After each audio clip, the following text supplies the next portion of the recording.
Marcos capítulo 9, queridos hermanos. Marcos el capítulo 9.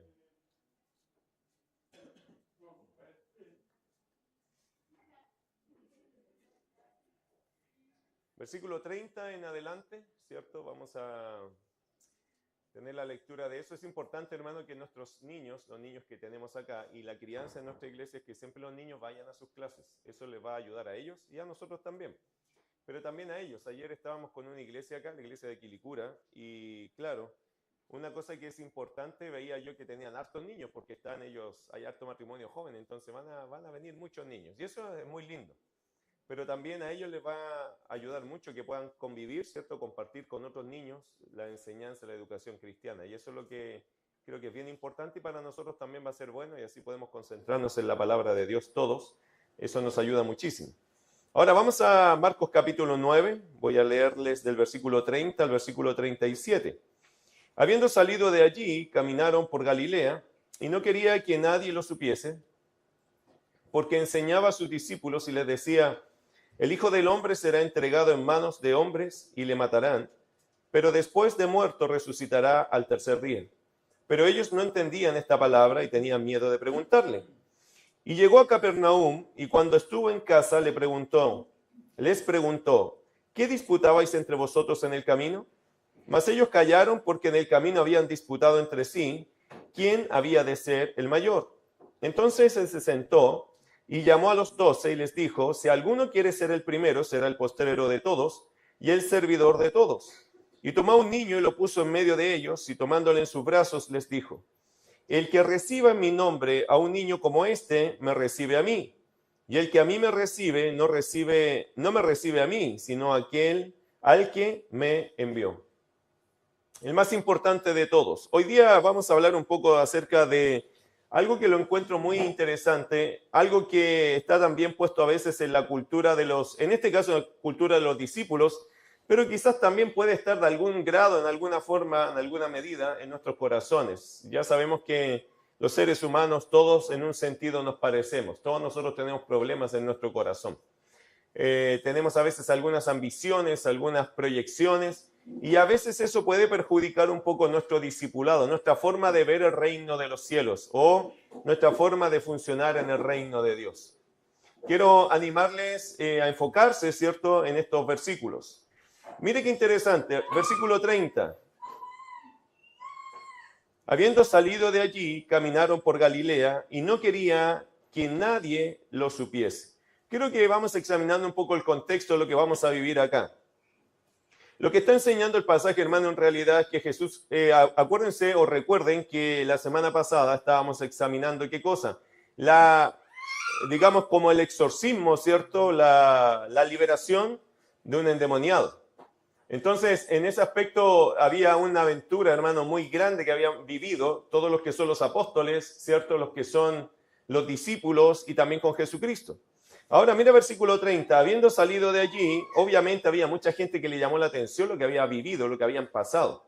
Por lo tanto, la gente que estaba allí estaba muy a la expectativa. Había un sentimiento, creo yo, de exitismo en un sentido, yendo atrás de Jesús, porque los apóstoles, los discípulos habían tenido una crisis, un problema. Ellos no habían podido sacar este demonio, pero Jesús sí. Entonces, atrás de Jesús todo era más fácil. Atrás de Jesús todo era mucho mejor y los discípulos atrás de él eran como creo que la gente tenía una gran expectación o una gran expectativa, y no solo la gente, creo que los discípulos también. Creo que se creían muy grandes o se sentían muy grandes el pensar de que estoy atrás de Jesucristo, entonces la persona más relevante hoy día, todos lo quieren seguir, todos se le someten, hasta los demonios, ¿cierto? Entonces todo estaba muy en el fervor, creo yo. Sin embargo, Jesús siempre busca enseñarle a sus discípulos. Y mira qué interesante, por eso me llamó la atención verso 30, porque como que nos pone en un contexto un poco distinto, la gente con mucho fervor, pero Jesucristo dice, versículo 30, habiendo salido de allí, caminaron por Galilea y no quería que nadie lo supiese. Jesús estaba, hermanos, bajando como el fervor de la gente. Jesús no quería que las personas estuvieran tan entusiasmadas, sino que él quería bajar un poco la cortina de todo esto, ¿cierto? Ponerle un poco las cosas más en el aspecto terrenal, como poner los pies en la tierra, bien en la tierra. Jesús no quería que nadie lo supiese. Jesús no quería ser identificado, quería pasar inadvertido mientras iban camino a Capernaum. Jesús, hermanos, se entiende que estaba buscando tiempo a solas con sus discípulos. El versículo 30 lo deja más que claro, como que no quería estar con otros, solo con sus discípulos. En un momento y en ciertos momentos Jesús quería una charla personal. Quería hablar con sus discípulos, no quería que hubieran más personas quizás para que no o malinterpretaran o llevaran noticias más allá de lo que él quería. El Señor era bien cuidadoso con ciertos temas que solo quería que sus discípulos lo entendieran por cuestiones de formación. Versículo 31. ¿Cuál era la razón de querer estar solo con sus discípulos? Versículo 31 lo deja claro, dice, porque enseñaba a sus discípulos y les decía, el Hijo del Hombre será entregado en manos de hombres y le matarán, pero después de muerto resucitará al tercer día. ¿Cuál era la razón de querer estar solo con sus discípulos respecto a darles, con respecto a la enseñanza que Jesús les quería dar a sus discípulos? Si pudiésemos resumirlo, porque a todo esto acuérdense, ellos van en un camino. O sea, si en el camino solo enseñó 4 o 5 líneas, el camino o era muy corto o la conversa era muy breve. Y en realidad lo que Marcos está haciendo acá es un resumen. Él está sacando un extracto de todo lo que se habló, todos los aspectos, todos los detalles, pero Marcos lo resumió bastante bien. Marcos, si pudiésemos resumir el tema que Marcos o que Jesús estaba tratando con los discípulos es lo siguiente: su pasión, su muerte y su resurrección. Eso fue lo que estaba tratando en el camino. Mira, versículo 31 dice, el Hijo del Hombre será entregado en manos de hombres. Cuando hablamos de la pasión de Cristo, hablamos de ese tiempo donde a Jesús lo exponen, ¿cierto? Donde lo traicionan, donde lo llevan delante de las autoridades religiosas y también romanas. Estamos hablando de ese momento donde el Señor desarrolla o es sometido a todo este maltrato y estas ilegalidades que él iba a pasar. También dice, y le matarán. Entonces su pasión, su muerte. El hecho de que mataran a Jesucristo, hermano, no era algo menor. Para los discípulos eso era, debía haber sido algo, o debería haber sido algo muy importante, muy relevante. Van a matar al maestro. No sé si a usted le pasa esto, pero si alguien de tu familia o alguien muy cercano a ti te dice, oye, me voy a morir, ¿cuál sería tu siguiente pregunta? ¿Cuándo? ¿Cómo? ¿Por qué? ¿Qué pasó? Siempre que alguien que está muy cercano a ti te dice, ¿sabes qué? Voy a morir. Me imagino que eso llama la atención, ¿o no? Interesante que Jesús les dice a ellos, miren, los hombres, os voy a ser entregado en manos de hombres y me van a matar. ¿No te daría a ti una pregunta eso siquiera? ¿No te llamaría la atención que tu maestro, tu líder, alguien que te está guiando, el que te ha mostrado el reino de Dios, el reino de los cielos, que te ha mostrado tanta calidad de vida espiritual, ¿no te llamaría la atención después de ese anuncio? Y mira lo que dice después, entonces su pasión, su muerte, y después dice lo siguiente, pero después de muerto, resucitará al tercer día. El Hijo del Hombre será entregado en manos de hombres y le matarán, pero después de muerto resucitará al tercer día. Interesante que el Señor lo habla como en tercera persona, ¿cierto? Él lo hará. ¿Pero quién es Él? El yo, de ese texto, ¿cierto? Está hablando Jesucristo, pero como en tercera persona. Él dice el Hijo del Hombre. ¿Pero quién es el Hijo del Hombre sino Jesucristo? Entonces Él lo está anunciando, pero de una forma que sea más amable, creo yo, para que los discípulos no les caiga tan directa la noticia, ¿cierto? Un poco cuidando el corazón de ellos, probablemente. Y dice que al tercer día resucitará. Y habla entonces de pasión, muerte y resurrección. En 3 días de esa muerte voy a resucitar. Ahora, no sé si cuando tú escuchas esto y si tú te pones en los zapatos de los discípulos, tú podrías pensar, oye, lo que Jesús acaba de decir no es algo menor.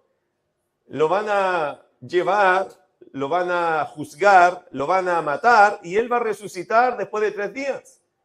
Me parece que finalmente, si usted entiende todo el Evangelio, esa es la parte más importante de la vida de Jesús. Es la parte más relevante. O sea, que el Señor se sacrifique, muere y resucite, eso es como la coronación de todo lo que Él ha venido haciendo y viviendo, todas las señales, todos los milagros. Se supone que esta es la parte más sustanciosa, es la parte más gruesa, ¿cierto? En la parte, es el contenido de la vida de Jesús que más va a causar un impacto en el mundo. Porque si Él resucita, Él va a confirmar todas las palabras que Él ha enseñado. Entonces, lo que acaba de decir Jesús es algo sumamente importante y por eso se lo quería decir primeramente a sus discípulos. Ahora escúcheme algo, no es primera vez que les dice esto. Mire Marcos capítulo 8, versículo 31. Jesús antes ya se los había dicho. Marcos 8:31 dice, y comenzó a enseñarles que le era necesario al Hijo del Hombre padecer mucho y ser desechado por los ancianos, por los principales sacerdotes y por los escribas, y ser muerto y resucitar después de 3 días. El Señor ya se los había dicho y ahora se los vuelve a enseñar. Hermano querido, cuando a ti te dicen una cosa una vez y después te lo repiten, ¿qué te está diciendo eso? Para mí, como maestro, como enseñador, eso es importante. Es obvio.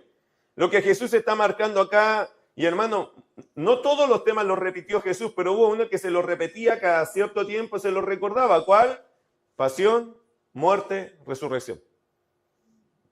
Para el Señor Jesús era importante que sus discípulos fueran preparándose, fueran entendiendo de qué se trataba su vida, que no iba a estar con ellos siempre, que iba a vivir un proceso terrible, duro, y el Señor quería que sus discípulos lo captaran.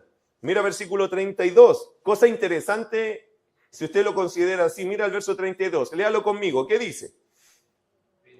Pero ellos no entendían esta palabra y tenían miedo de preguntarle. Siempre les he dicho y siempre lo voy a decir que los peros son muy importantes. Marcan un cambio de escenario. Interesante, Jesús está, hermanos, solo con ellos, tomándose el tiempo y en el camino hacia Capernaum, enseñándoles todos los aspectos de la pasión, la muerte y la resurrección.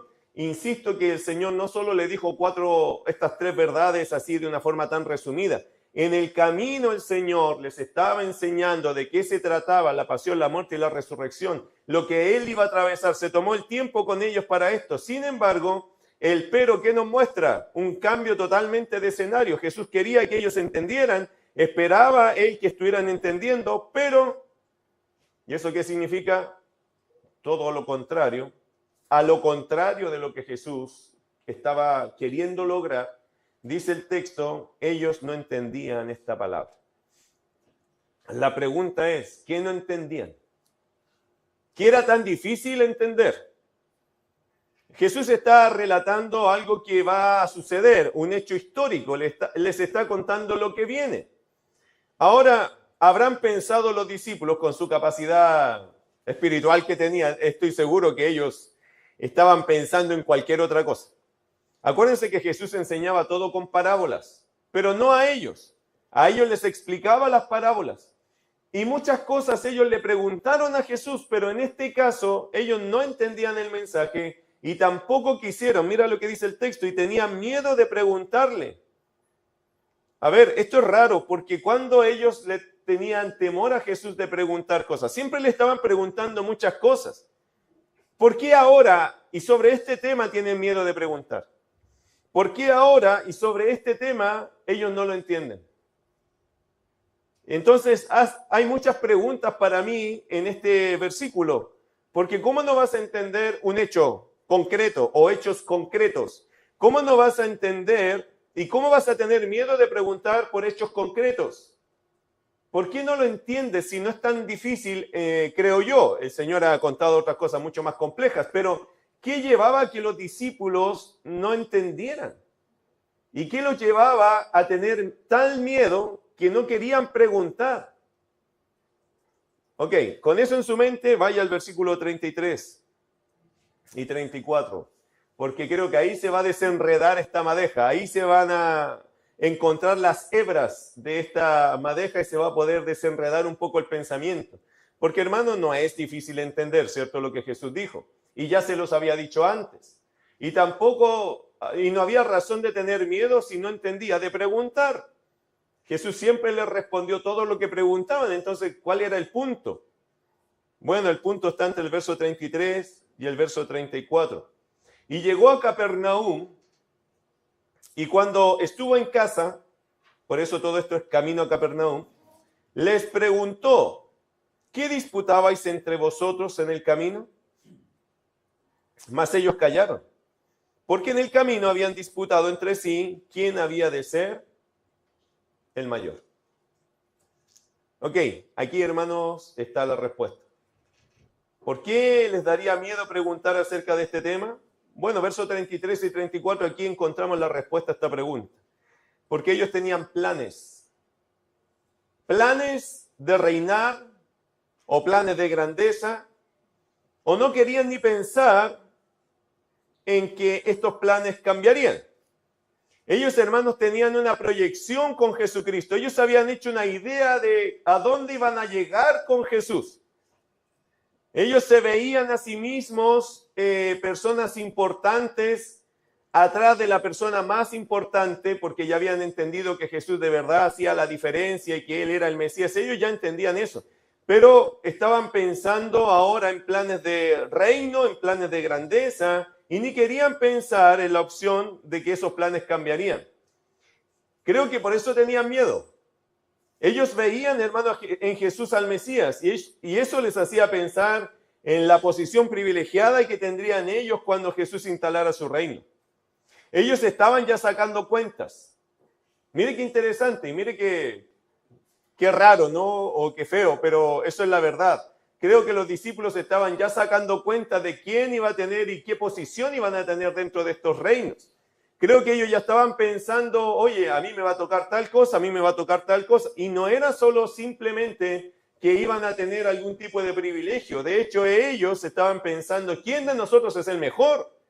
¿Quién es el más importante, hermano? Ellos estaban en otro pensar cuando Jesús estaba hablándoles de la pasión, la muerte, la resurrección. Ellos estaban pensando, yo soy más importante que tú, yo soy más importante que tú, yo creo que a mí me van a poner de los primeros, yo creo que yo me voy a sentar a la derecha del Señor. Ellos tenían un montón de pensamientos que no tenían nada que ver con lo que Jesús estaba tratando de enseñar. Su discusión, hermanos, no se quedó allí, sino que fue profundizándose. Pero aparentemente fue una discusión en la cual evitaron que Jesús participara. Mira versículo 33. Y llegó a Capernaum, y cuando estuvo en casa otra vez, leemos allá, les preguntó, ¿qué disputabais entre vosotros en el camino? Se nota que ellos discutieron, pero no querían que Jesús se enterara, como si Jesús no supiera las cosas. Pero quisieron intentar, ¿cierto? Ellos tenían una discusión. ¿Cuál era la discusión? Bueno, el Señor les hace la pregunta. Le hago yo a ustedes la pregunta. ¿Por qué Jesús pregunta si Él lo sabe todo? ¿Por qué? ¿Por qué Jesús pregunta si Él sabe lo que pasó? Bueno, ¿por qué los padres a veces le preguntan a los hijos, aunque saben lo que los hijos hicieron? Le preguntan, hijo, ¿usted hizo esto? O hijo, ¿usted sabe qué pasó acá? ¿Para qué preguntamos? Eso, para evaluar sinceridad, para evaluar transparencia, para evaluar confianza, para saber cuál es la respuesta que hay en el corazón de la persona, a ver si hay una esperanza de que nos va a decir exactamente lo que nosotros sabemos que pasó. ¿Cuántas veces, hermanos, se acuerdan cuando Adán y Eva pecaron? Bueno, Dios también le preguntó a Adán, ¿dónde estás tú? ¿Por qué le pregunta si Dios sabe dónde estaba? Respuesta. Solo quiero evaluar su respuesta. Y hermano, interesante que las preguntas a veces a uno lo atrapan, ¿cierto? Lo dejan así como, ¿qué hago ahora? Sobre todo cuando uno sabe que, o en algunas circunstancias cuando uno sabe, o que está ocultando algo, o que quiere hacer las cosas distintas, o lo ha hecho mal, etc. Mira qué interesante la respuesta de los discípulos. ¿Cuál fue su respuesta? Verso 34. Jesús pregunta, oye, ¿qué estaban conversando en el camino entre ustedes? Porque los vi conversando. Y no solo dice acá, ¿qué disputabais? ¿Sabe lo que significa la palabra disputar? Discutir. ¿Qué estaban discutiendo en el camino ustedes mientras yo les estaba enseñando? Noté que después se pusieron a discutir. ¿De qué estaban discutiendo? Jesús lo sabe. Pero mira la respuesta de ellos, versículo 34. Más ellos callaron. Qué interesante respuesta, ¿no? Les pregunto y nadie dice nada. Nadie. ¿Por qué? ¿Por qué nadie dijo nada? ¿Por qué nadie dijo, no, señor, es que aquí Pedro se cree el más importante? No, es que aquí Juan está diciendo que es el más importante. ¿Por qué nadie dijo nada? ¿Por qué nadie echó al agua a nadie? ¿Por qué? Fácil, pues, hermano. Todos eran culpables. Aquí no había ninguno que se sentía en libertad de conciencia, porque todos habían discutido y todos se creían o todos pensaban que podían ellos ser el más importante.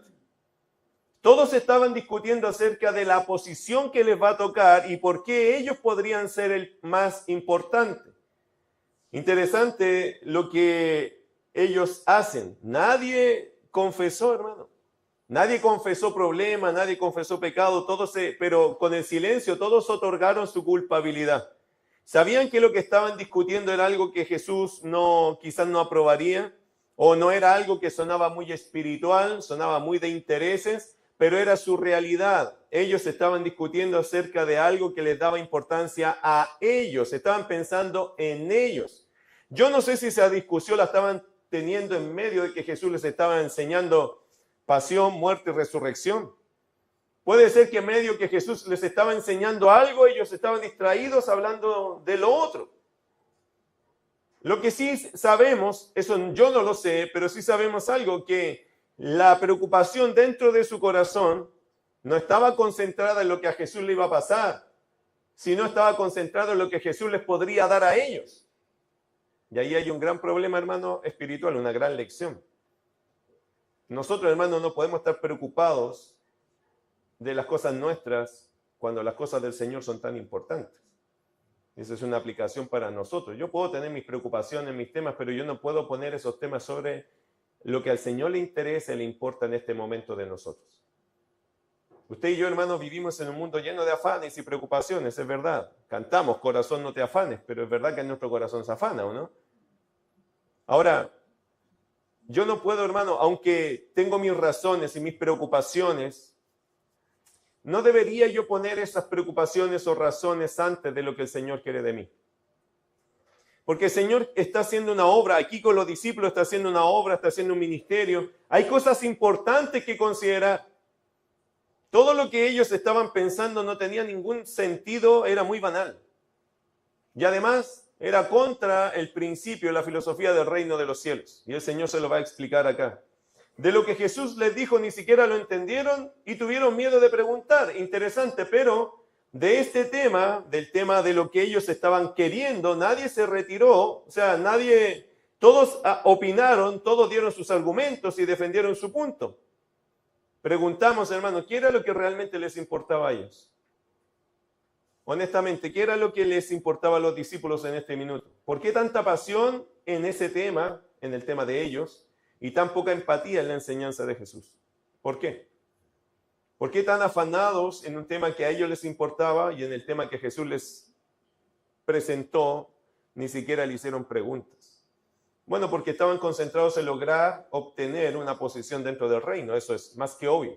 Ellos no estaban, hermanos, disfrutando del Señor en ese minuto. Su mirada se desvió a lo que podrían lograr al lado de Jesús. A mí me asusta a veces pensar por qué la gente sigue a Jesús. Porque a veces la gente sigue a Jesús, y Jesús lo dijo, por los panes y los peces, ¿cierto?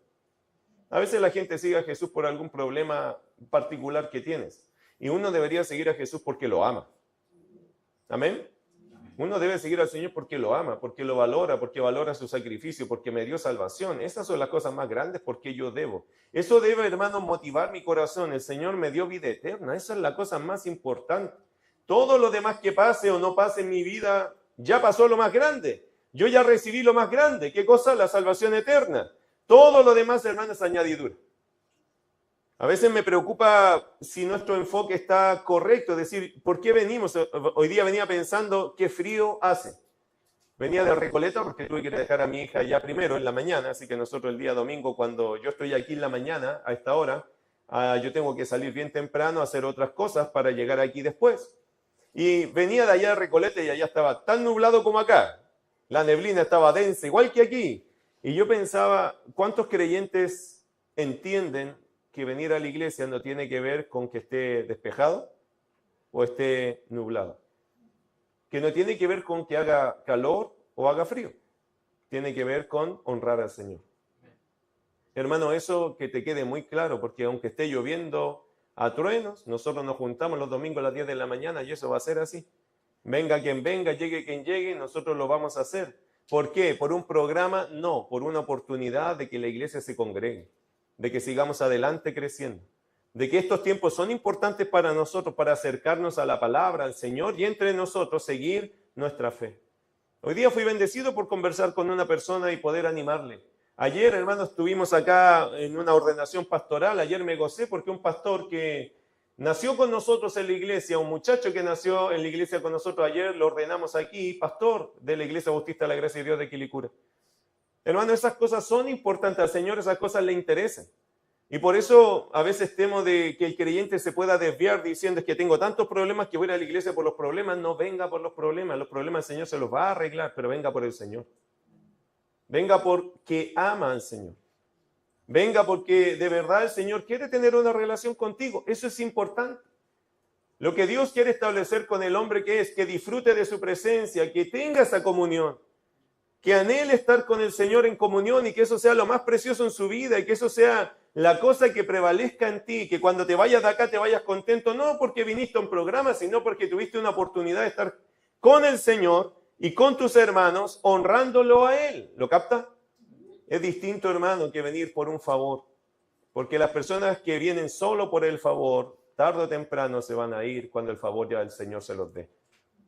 Pero no estamos siguiendo al Señor por eso, ¿cierto? Sí tenemos necesidades, sí tenemos preocupaciones, pero déjaselas al Señor. El Señor va a responder eso. Pero no venga por eso, venga porque usted ama al Señor. Y si usted siente que no ama al Señor, tiene que preocuparse de eso. Esa es la cosa más importante, amar al Señor. Tener una relación de amor con el Señor, de disfrutar con Él. Ahora, mira versículo 34, como Jesús vio la negativa, ¿cierto? O sea, Jesús supo inmediatamente que algo pasó porque nadie dijo nada. Jesús ya lo sabía, pero le hace la pregunta para ver si alguno confesó. Ninguno confesó, todos callados, ¿cierto? Los 12 callados. Versículo 35, Jesús ya no tenía nada que preguntar, ya supo, siempre lo supo. Y mira lo que hace en el verso 35 para ayudar a sus discípulos. Quiero que entienda otra cosa. Si en algún momento usted se desenfoca, se desvía de su atención hacia la persona de Jesús, Jesús lo entiende. Somos seres humanos, pecadores. Él entiende que a veces nuestro corazón no está aquí. Nuestro cuerpo sí, pues nuestro corazón a veces no está aquí. Está en otras cosas. Y yo no sé si todos los corazones de ustedes aquí están aquí. Pero tiendo a pensar que más de alguno no está aquí, aunque está aquí su cuerpo. Porque todos nosotros somos iguales. Por eso, querido hermano, Jesús no se asombra de eso. Le pasó con sus discípulos también. Si en algún momento tu corazón no está aquí con el Señor lo entiende, pero Él quiere que te enfoques. Mira versículo 35. Entonces Él se sentó y llamó a los 12 y les dijo. Aquí Jesús, hermano, cuando ya notó el corazón de los discípulos, que no estaba cerca de lo que Él quería enseñarles, sino que estaban pensando en su posición, quizá en su trono, quizá en su reino, quizá en su espacio dentro de este gobierno, no sé qué estaban pensando, pero ellos estaban pensando algo de eso. Entre paréntesis, para que usted añada un poquito contexto a lo que le estoy diciendo, es probable que esta discusión que tuvieron en el camino nació de la escena de la transfiguración. Es probable que ahí comenzó la discusión, diciendo, oye, ¿sabes que fuimos con el Señor? Que fue espectacular, y los tomamos nosotros tres. Y probablemente no contaron grandes detalles, pero dijeron, mira lo privilegiados que somos nosotros, ¿eh? Pedro, Juan y Jacobo. Los tres, Pedro, Juan y Jacobo. Entonces los demás dijeron, ah, claro, ustedes nomás se los llevan para allá. Pero quiero decirte algo, yo soy el tesorero, dijo Judas. Y Mateo dice, sí, pero acuérdense que el Señor a mí me puso Mateo, regalo de Dios. Me tiene cariño. Ah, pero a nosotros también el Señor nos ayudó y nos trajo. Y así empezaron, yo creo, la discusión. Y seguramente ahí saltó Pedro y dijo, sí, pero entiendo ustedes, muchachos, que se enojen un poco, pero es obvio que el Señor tiene tres favoritos. Pedro, Juan y Jacobo. Y de los tres, obviamente yo como Pedro, yo sé que el Señor a mí me tiene considerado, yo soy su líder en realidad. Y ahí empezaron. Y Juan dice, Pedro, no te subas tanto. Porque la verdad que yo soy el discípulo más pequeño, pero mira, soy el más chico de todos y mira dónde me puso al lado tuyo. Tengo potencial. A lo mejor el Señor está viendo en mí que me voy a sentar al lado de él. Y voy a hablar con mi mamá para que diga eso. para que arregle las cosas. Interesante, hermano. Empezaron a hacer una discusión entre ellos de eso. ¿Cuál era la discusión? Marco lo revela en el verso 34. En el camino habían disputado entre sí quién había de ser el mayor, y la verdad significa el más importante de todos. ¿Quién de nosotros es el más importante de todos? Hermano, esa discusión es inútil. Eso en el reino de los cielos o en la iglesia, en el evangelio, esa discusión es tonta. No tiene ningún sentido. Pero vaya que es cierto que a veces las personas se sienten con autoridad, claro, pero también con sentido de pertenencia. Cuando como que les ponen un título, se sienten como con sentido de pertenencia. Como que ahí puedo trabajar y funcionar y accionar. Hermano querido, en el reino de los cielos no funciona en realidad así. Y Jesús se lo deja muy claro a ellos también. Versículo 35, entonces él se sentó. Note algo. Cuando dice que se sentó, a los rabinos tenían esta costumbre cuando iban a enseñar. Entonces Jesús los escuchó, hizo la pregunta, se quedaron callados. Marco nos revela por qué se quedaron callados. Y Jesús dice, ok, siéntense. Él se sentó primero, y cuando el maestro se sienta, el rabino cuando se sienta, es porque quiere enseñar. Hay un ejemplo de eso en Lucas capítulo 4, se lo voy a leer rápidamente. Lucas capítulo 4, verso 20. La costumbre era que el maestro cuando se sentaba es porque quería enseñar algo.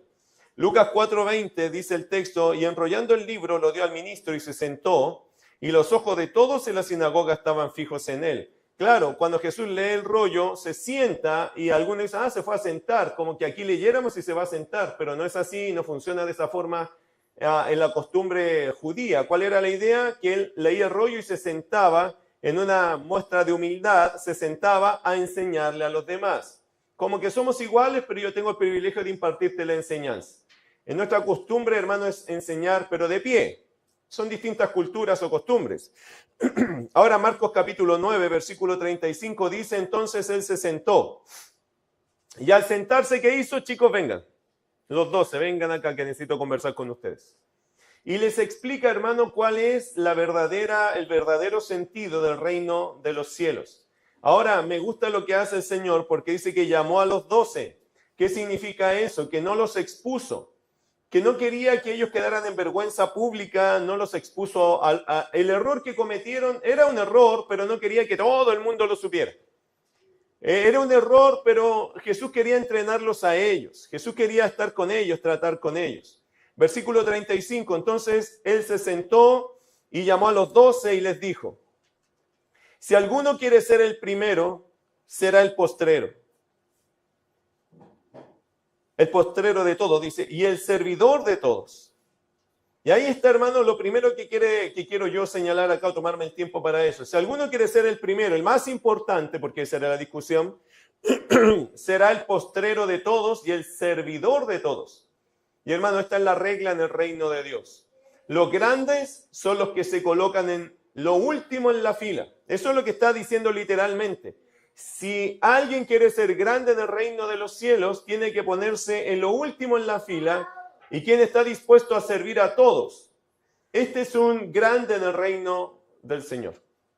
El texto lo dice más que claro. Si alguno quiere ser el primero, será el postrero de todos. Es decir, hermano, si usted quiere ser alguien grande, tiene que ser o estar dispuesto a estar el último de la fila. Eso es. Y si quiere ser grande en el reino de los cielos, dice, debe ser el servidor de todos, estar dispuesto a servirlos a todos. Por lo tanto, esto de querer tener jineta, importancia, relevancia, mire hermano, quiero ser muy práctico con ustedes. Ayer tuvimos esta ordenación pastoral y fue muy lindo, todos los hermanos se sirvieron acá, comieron un montón de cosas, lo pasamos muy bien, pero después todos se fueron y había que limpiar el templo igual. Y el que estaba imponiendo manos acá en un rato, después estaba trapeando aquí. Y junto a su esposa, como siempre. Y gracias a Dios que se quedaron 2 hermanos también de Recoleta, que saben cómo somos, y estuvieron con nosotros hasta el final. Eso terminó a las 7:30, pero nosotros nos fuimos a las 9:30. ¿Por qué? Porque, hermano, es verdad, yo soy un pastor acá, mi esposa, siempre hemos estado años en el ministerio, pero te voy a decir algo, es que el ministerio es así. El ministerio, querido hermano, es uno está aquí como predicando, pero después se saca la chaquetita y se pone a trapear. Y hermano, eso no es ningún pecado, ni ningún problema, no es ninguna ofensa. Y no estoy diciendo esto para decir, wow, qué grande el servidor. No, estamos diciendo que en el ministerio, en la obra de Dios, las cosas son así. ¿Lo capta? Hermano, no somos grandes porque nos ponemos aquí en el púlpito, somos grandes, o lo que el Señor estima que es grande es porque estamos dispuestos a servir a los demás. Y nos fuimos muy contentos con mi esposa, no nos fuimos quejando, no nos fuimos contentos ¿de qué? De que alguien más se puso en la fila del ministerio pastoral. Y yo conozco a ese muchacho y sé que ese muchacho va a hacer un tremendo trabajo porque él es un servidor incansable también. Hermano, el ministerio es así. Algunos dirían, no, bueno, yo quiero llegar a lo más alto en lo que es la iglesia para no hacer nada. Está equivocado, está perdido. Vaya a alguna iglesia que piense así. Las iglesias, hermanos, no son empresas. Las empresas son que uno entra, siempre dicen en las empresas, no hay que comenzar abajito, pero la idea ¿cuál es? Escalar, subir, ascender, ¿para qué? Como para ganarse respeto, hermano. Aquí el respeto te lo ganas desde que entras. Aquí no se asciende ni se desciende en ese aspecto. Aquí, hermano, no porque uno llegue a ser el pastor o alguien que esté dentro de la gama de alta, si se podría decir, del ministerio, no hace nada, al contrario. Por eso, hermano, todos nosotros debemos entender algo, que en el reino de los cielos, en lo que es el evangelio, los principios no son los mismos que se ven en una empresa. No, hermano, tenemos todos el privilegio de servir a Dios. ¿Amén? Y usted y yo igual. Ahora, si usted está sirviendo en algo y está contento haciéndose algo, no es que usted sea más importante que el hermano que viene a sentarse a la iglesia. Ese hermano tiene la misma importancia porque este no es un tema de importancia. Funcionamos de forma distinta, pero todos son personas importantes. Muchos dicen, quiero ser jefe para que nadie me mande. Bueno, en una empresa capaz que te funcione, pero en la obra de Dios no funciona así. Piensan en ser jefe para yo mandar a todos y que todos me sirvan a mí. Pero hermano, en el reino de Dios, ese sería el más pequeño, ¿sabes? Ese que manda a todos y que no hace nada, ese sería el más pequeño en el reino de Dios. Ayer me gozaba, alcancé a mirar una foto de Renca. Ayer en Renca estuvieron trabajando, ¿cierto? Ahí estuvieron algunos hermanos, y hermanos, los que estaban allí, hoy día van a estar predicando también. Interesante, y me encanta cómo el Señor organizó su reino. Hermano querido, el que quiere ser servido, el que quiere que todos se lo hagan, el que quiere mandar a todos, en el reino de los cielos va a ser el más insignificante, el más pequeño. Porque la grandeza, hermano, del reino, o la importancia en el reino de los cielos no recae en aquel que quiere ser servido, sino en aquel que busca servir y servir a todos. Interesante lo que pone el Señor ahora como ejemplo. Mira verso 36.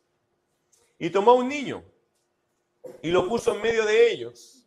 Y tomándole en su brazo les dijo, el que reciba en mi nombre a un niño como este, me recibe a mí.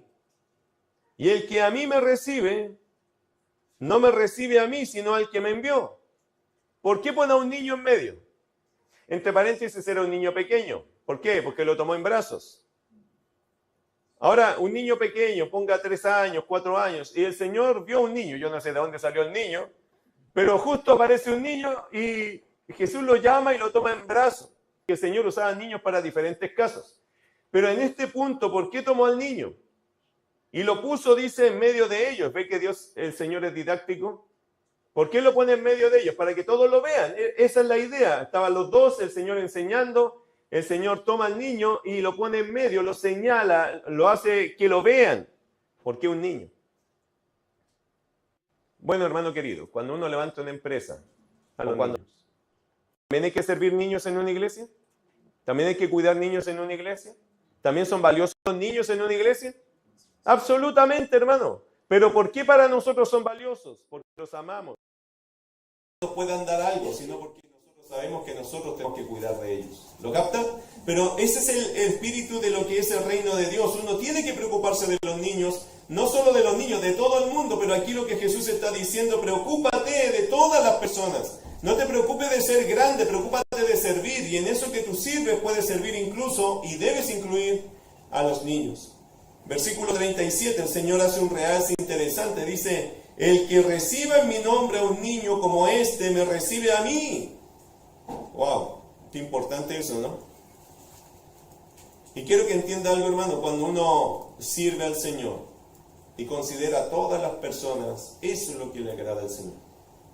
Que no mira, no discrimina, no dice, este tiene, ya este bienvenido, y este que no tiene, bueno, si quiere viene. No.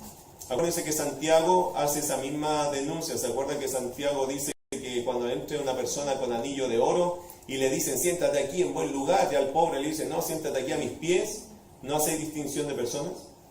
Y eso es justamente lo que Jesús está diciendo en un sentido acá. Está diciendo, hermanos, si queremos de verdad el reino de Dios, si queremos que personas vengan y conozcan de Cristo, nosotros no podemos estar cayéndonos en este error. Y quiero que entienda bien lo dramático de este tema, porque los discípulos, estos apóstoles, serían los primeros pastores de las iglesias. Entonces, el Señor, ¿qué les está diciendo a ellos? No se enfoquen en ser grandes como el mundo cree ser grande. Enfócate en ser grande como yo te estoy diciendo lo que significa ser grande. ¿Qué te está diciendo el Señor? ¿Cómo vamos a ser grandes según el Señor? Siendo el último de la fila y estando dispuesto a servirlos a todos. Ese es el corazón del Evangelio. Y ese es el corazón que me gustaría que nosotros como iglesia tuviésemos, hermanos. Dispuestos a ayudar a todos. ¿Por qué? Por lo que me van a dar, no me importa lo que me van a dar. Lo que importa es que la persona pueda ser servida y llevada a los pies del Señor. Eso es lo importante. Cuando vengan personas, hermanos, debe ser guiada y enseñada en la palabra. ¿Cuál es? Yo quiero ser de los más importantes. ¿Pero qué es ser de los más importantes?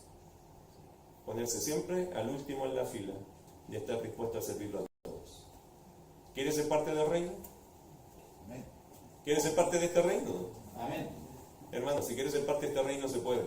Todos son bienvenidos. Pero entiéndase que aquí no hay títulos que ganar. Aquí el único privilegio que tenemos es el de imitar a Jesucristo y servir como Él sirvió. ¿Cómo sirvió Él? Recién se los había dicho. Voy a ser entregado, voy a morir y voy a resucitar. Lo que hacía Jesús, ¿qué era? Servir al Padre. ¿Qué debemos hacer nosotros? Servir al Padre. Así, hermano, honramos al Padre y así imitamos a Jesús. Vamos a orar, ¿qué les parece? Vamos a orar al Señor. Señor amado, gracias por la bendición de escuchar tu palabra. Hoy, quizás, Señor, hay una lección muy importante. ¿Qué es lo que anhelamos? ¿Qué es lo que seguimos? ¿Qué es lo que pretendemos? Y, Señor, tú purificas nuestras motivaciones al recordarnos algo. Que nosotros, Señor, estamos aquí para servir. Incluyendo, Señor, aquellos que nada nos pueden dar. Aquellos que nada nos pueden ofrecer. Aquellos, Señor, que por su no se trata de que nos beneficien, se trata, Señor, de servir a los demás, como tú lo hiciste. Tú, siendo rico, te hiciste pobre para enriquecernos a nosotros. Y, Señor, esa debe ser la lección de nuestra vida. No conceptos empresariales, sino los conceptos del reino, bien puestos en nuestro corazón. Que, Señor, si podemos servir a todos los demás, eso será un gran privilegio. Que si podemos, Señor, ayudar a otros, eso será nuestro gran honor. Que si podemos, Señor, que todos los demás se sirvan, y aunque para nosotros no quede nada, qué alegría para nosotros que los demás se puedan servir. Ayúdanos, Señor, a pensar como tú piensas. Tú diste tu vida, Señor, por los demás y lo hiciste de forma agradada. No fue fácil, pero tú te agradaste, Señor, de hacer la voluntad del Padre, porque el Padre a eso te envió. ¿Tú a qué nos enviaste, Señor, sino a servir a los demás? Ayúdanos, Señor, a siempre tener mentalidad de siervo. Alegrarnos por servir a otros. Alegrarnos porque otros, Señor, son vencidos. Alegrarnos por darle a otros, Señor, lo que usted nos ha dado primero a nosotros. Señor, ayuda a que tu iglesia aquí en Valle Grande también tenga ese corazón. Un corazón, Señor, dispuesto a servir a todos los demás. Y un corazón, Señor, que se goce cuando puede edificar, animar, consolar a otras personas. Señor, gracias por tu ejemplo. Tu ejemplo es el más grande y queremos imitarlo. Ayúdanos en tu gracia a hacerlo. En el nombre de Jesús. Amén.